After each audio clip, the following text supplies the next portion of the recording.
Cześć, ja mam na imię Karolina, od kilkunastu lat prowadzę szkołę językową Akademię Edukacji IQ, a to jest nasz kanał o nauce języków obcych.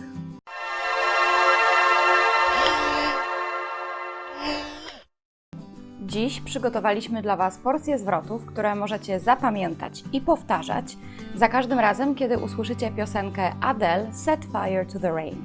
Piosenka pochodzi z drugiego albumu artystki zatytułowanego 21, a jej współautorką jest sama Adele. Większość zwrotów, które wybraliśmy na dziś, pochodzi z pierwszej części piosenki, ale chcę zaznaczyć, że naszym celem nie jest analiza całego jej tekstu, a jedynie wybranie tych fragmentów, które mogą być dla nas interesujące pod względem językowym. A takie znajdziemy już w pierwszych kilku wersach.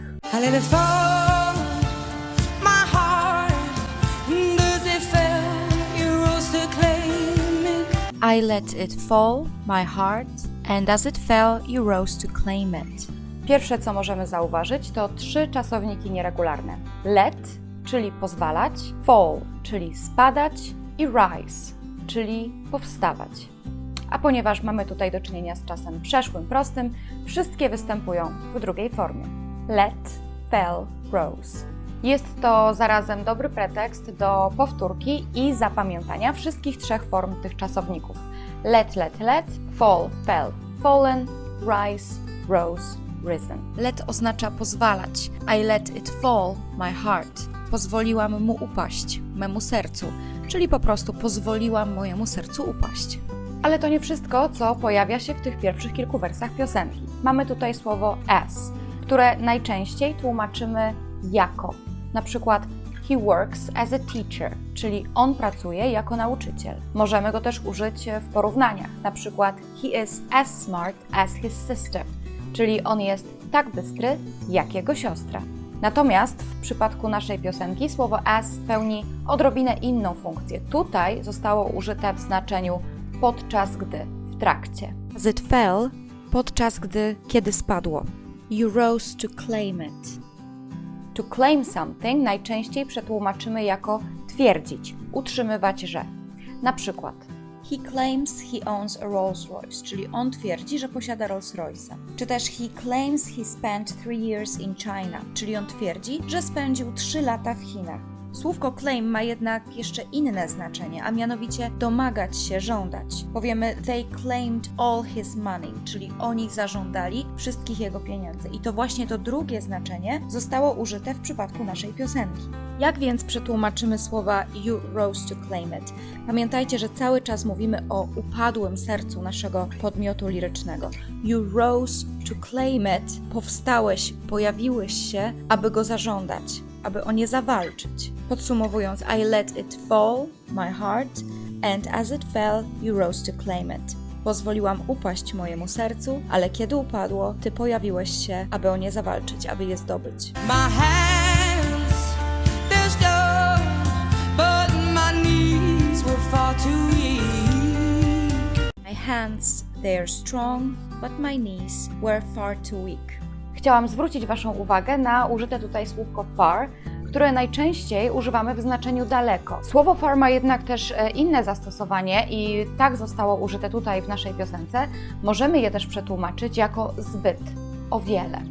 Powiemy na przykład my car is far better than yours, czyli mój samochód jest zdecydowanie lepszy niż Twój. This is far more interesting. To zdecydowanie bardziej interesujące. I w tym właśnie znaczeniu słowo far zostało użyte w naszej piosence. My knees were far too weak. Moje kolana były zdecydowanie za słabe. But there's a side to you that I never knew. But there's a side to you that I never knew. I poza szybką powtórką 3 form czasownika nieregularnego know, czyli znać, a mianowicie know, knew, known, chciałam zwrócić Waszą uwagę na zastosowanie tutaj słówka side, które oznacza strona, obszar, ale side może też oznaczać aspekt. Stąd there's a side to you that I never knew jest pewien aspekt Ciebie, którego nigdy nie znałam, o którym nie miałam pojęcia. Bardzo ciekawy zwrot pojawia się też w kolejnych 2 wersach piosenki. All the things you'd say they were never true, never true. All the things you'd say they were never true.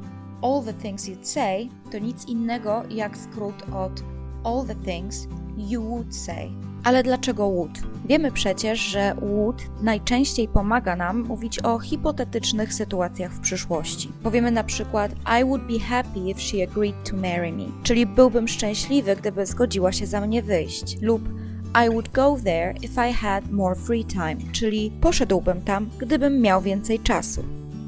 Ale słówko would możemy zastosować też wtedy, kiedy mówimy o powtarzającej się czynności przeszłej. Uwaga, nie o stanie, a o czynności. To użycie would może nam przypominać nieco użycie zwrotu used to w przeszłości, kiedy mówimy o naszych przeszłych nawykach, czynnościach, które wykonywaliśmy, powtarzaliśmy w przeszłości. I podobnie jest tutaj. Musimy jednak zapamiętać, że would użyjemy tylko w odniesieniu do przeszłej czynności, a nie do stanu. Powiemy he would play computer games every day when he was a child, czyli grywał w gry komputerowe codziennie, kiedy był dzieckiem. Lub when I lived in New York, I would have lunch in this restaurant every Friday. Kiedy mieszkałam w Nowym Jorku, jadałam lunch w tej restauracji co piątek. Wracając do tekstu naszej piosenki, all the things you'd say, they were never true, czyli wszystkie rzeczy, które mówiłeś, nigdy nie były prawdą. Zwróćcie uwagę, że would w tym samym znaczeniu zostało użyte w kolejnym wersie piosenki.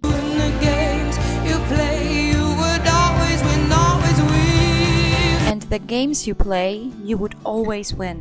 Wszystkie gry, w które grasz, zawsze wygrywałeś. A tymczasem pora na refren.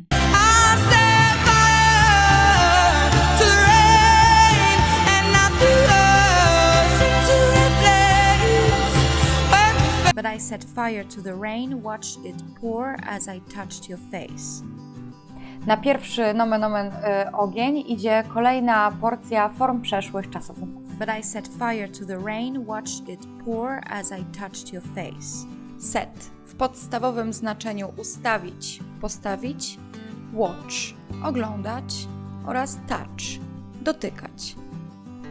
Zwróćcie uwagę, że dwa ostatnie czasowniki to czasowniki regularne, stąd w ich formach przeszłych po prostu dołączyliśmy do nich końcówki ed. We wszystkich trzech przypadkach mamy natomiast do czynienia ponownie z czasem przeszłym prostym, stąd w tekście piosenki wykorzystano drugie formy czasowników. Ale to nie wszystko. Pojawiające się tutaj słówko set samo w sobie ma bardzo wiele znaczeń. Tutaj jednak Adele śpiewa set fire, czyli po prostu podkładać ogień. I set fire to the rain, ale ja podpaliłam deszcz.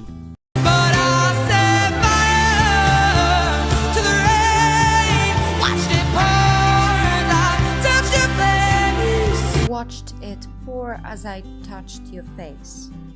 Czasownik pour w odniesieniu do deszczu oznacza lać, czyli pouring rain to po prostu lejący deszcz. Natomiast jeżeli poprosimy kogoś would you pour me some water, poprosimy go o nalanie nam trochę wody. Wracając jednak do naszej piosenki, watched it pour as I touched your face, patrzyłam jak leje, podczas gdy dotknęłam twojej twarzy. As I touched your face to kolejny przykład wspomnianego już dzisiaj słówka as, użytego w znaczeniu podczas gdy. W drugiej części piosenki padają następujące słowa.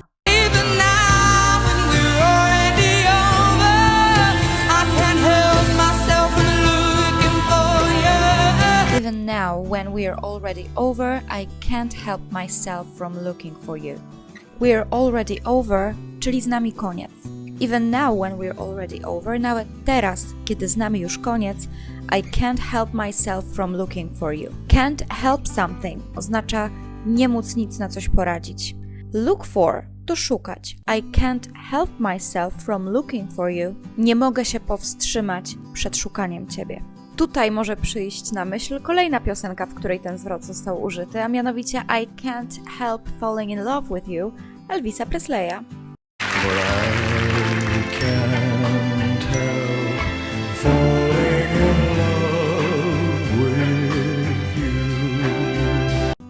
Na deser mamy jeszcze jeden czasownik nieregularny do naszej dzisiejszej kolekcji, który na pewno warty jest zapamiętania.